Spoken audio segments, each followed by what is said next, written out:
Abeer, this visit from Blinken, does the fact that it's been postponed suggest that actually this Iranian retaliation is really imminent? Hi, yes, Lizzie. So, I mean, without reading too much into the different moving pieces of this, conflict, but we have Blinken, who has reportedly delayed his visit, citing geopolitical uncertainty. We also have the fact that the U.S. sold these 50 F-15 jets to Israel, along with gear and upgrades to 25 existing F-15 jets. Now, that comes on top of equipment that the U.S. has sent earlier on Sunday. So, reading into all these parts, along with the fact that the U.S., some U.S. officials have said that an attack could come as soon as this week. So we're all really bracing. It does look like the attack is imminent. Mm-hmm. It does look like Iran is planning an attack and its proxies in the region. It is happening according to the different angles that we're reading into, but we don't know when it's going to happen. And it's definitely confusing since, Iran said that an attack after the killing of Ismail Haniyeh and Fuad Shukr is going to come within days. Now, it's been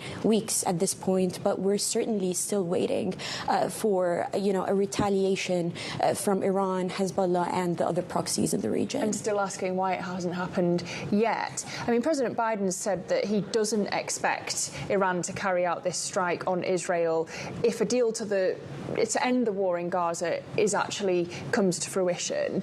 You've got Hamas saying that they're not going to attend the ceasefire talks on Thursday. Where does that leave the talks, and where does it leave the potential retaliation? Right. So that's that it's a matter of what happens first. Yeah. So we're just Hamas. The meeting was supposed to happen tomorrow, August 15th, in Qatar. But Hamas did say they're not going to attend the meeting until pending agreements from previous meetings are achieved. Mm. So we're not expecting a meeting to happen tomorrow. And now that leaves us with, well, okay, does that mean that an attack is supposed, can happen by tomorrow? We certainly have heard from officials. We know that U.S. officials, again, expect that this attack could happen by the end of this week. That would be before any other ceasefire meeting happens. But we don't really know what that means for the future of the ceasefire, the return of the hostages, and the stopping of the killings that are happening in Gaza. And in the background, you've had Russian President Vladimir Putin meeting Palestinian President Abbas.